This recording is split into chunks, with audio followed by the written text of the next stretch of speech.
Oke, eh, secara ekonomi dengan adanya situasi pandemi ini banyak pekerja-pekerja buruh di perusahaan di sekitar Kelurahan Kemijen dirumahkan sehingga kehidupan warga juga menjadi sulit di sektor ekonominya. Dampaknya kayak di aku, pekerja kayak aku, akan eskul kerjanya. Nah, kebetulan sekolah tutup. Walhasil yang ngajar di eskul-eskul di SD, SMP, TK itu semuanya jadi berdampak sih. Jadi pandemi ini kan dampaknya cukup besar ya, utamanya ya pertama adalah kesehatan, yang kedua adalah ekonomi. Artinya ekonomi kita itu tidak serta-merta mandek, walaupun di sisi industri itu tenaga kerja yang diputus ke PHK itu cukup tinggi. Saya pribadi mengusulkan pada teman-teman bagaimana kalau kita membuat program bertani, menanam kangkung dan bayam lewat pot, tapi nanti panennya itu secara serentak. Jadi bisa dikolektif, kemudian dijual bareng kayak gitu. Dari sisi itu tadi, tenaga kerja itu kan ada perempuan dan ada laki-laki. Nah, yang paling merasakan dampaknya itu adalah tenaga kerja perempuan. Kenapa? Karena mereka itu akhirnya harus, yaitu tadi, pertama mereka ibu rumah tangga yang harus mengelola keuangan. Artinya mereka harus memikirkan cara untuk roda kehidupannya tetap berjalan.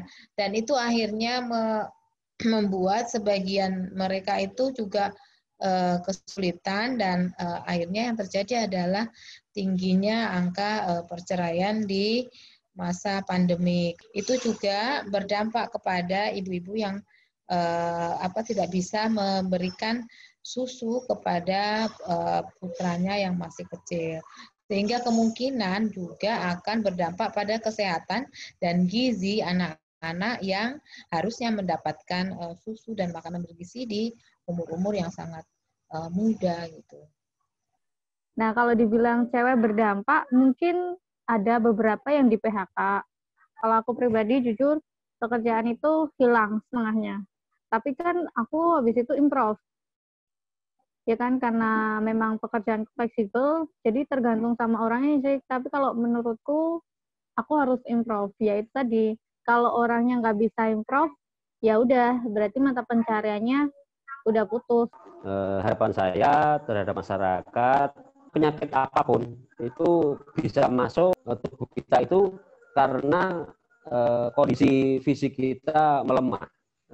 Ketika kita tetap menjaga fisik, menjaga kesehatan,